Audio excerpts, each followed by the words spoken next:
السلام علیکم دوستو، آج ہم آپ کو بتائیں گے آخرت کے طلبگار۔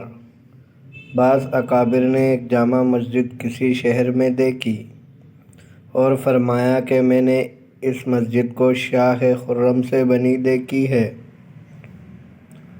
پھر کچھ دیکھی، پھر اب اینٹ کی بنی دیکھی۔ جنہوں نے اول بنائی وہ دوسرے فرقے سے بہتر تھے اور دوسری دفعہ کے بنانے والے تیسرے بار کی لوگوں سے اچھے تھے۔ ایک شخص حضرت ابو ذر رضی اللہ تعالی عنہ کی گھر گیا اور ہر طرف دیکھنے لگا۔ پھر عرض کیا، اے ابو ذر رضی اللہ تعالی عنہ، آپ کے مکان میں کچھ سامان وغیرہ نظر نہیں آتا؟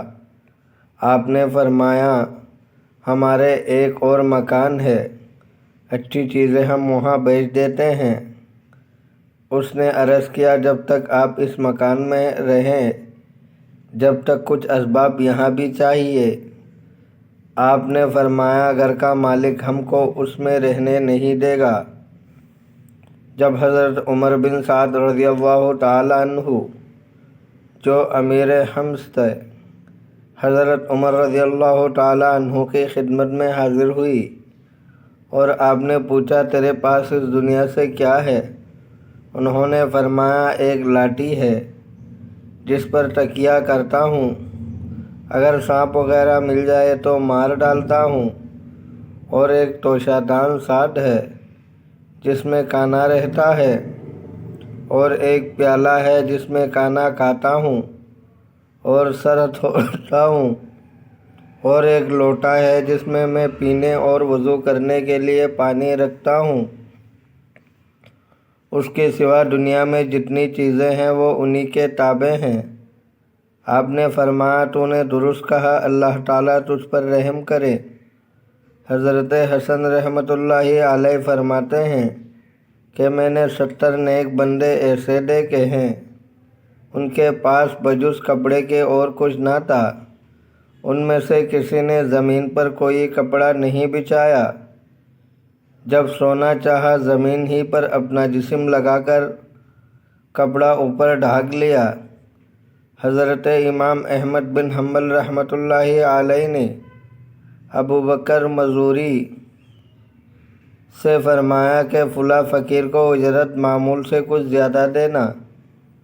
جب وہ دینے لگے، فقیر نے واپس کر دی اور چلا گیا۔ امام احمد صاحب نے فرمایا کہ اب جا کر اس کو دے دو، اب وہ لے گا۔ وہ گئے اور اس کو دیا تو لے لیا۔ امام صاحب نے پوچھا کہ یہ کیا بات تھی؟ فرمایا، یہاں نہ لیا، جب یہاں سے چلا گیا تو نفس کو نا امیدی اور یاس ہو گئی تو لے لیا۔ خواص رحمۃ اللہ علیہ جب کبھی اپنی رغبت کسی شخص کو دینے کی طرف دیکھتے یا نفس کو لینے کی عادی ہو جانے کا خوف کرتے تو اس سے کوئی چیز قبول نہ کرتے، اور ان سے جب کسی نے پوچھا کہ آپ نے اپنے سفر میں سب سے زیادہ عجیب بات کیا دیکھی؟ فرمایا کہ میں نے حضرت خضر علیہ السلام کو دیکھا اور وہ میری صحبت سے راضی ہوئی، مگر میں ان سے اس محبت سے علیحدہ ہو گیا کہ کہیں میرے نفس کو ان کے ساتھ سکون و قرار نہ ہو جائے اور توکل میں نقصان نہ ہونے پائے۔ دوستو، اگر آپ کو ویڈیو اچھی لگی ہے تو لائک کریں، شیئر کریں، چینل کو سبسکرائب کریں۔ اپنا بہت سارا خیال رکھیے گا۔ ملتے ہیں اگلے ویڈیو میں۔ اللہ حافظ۔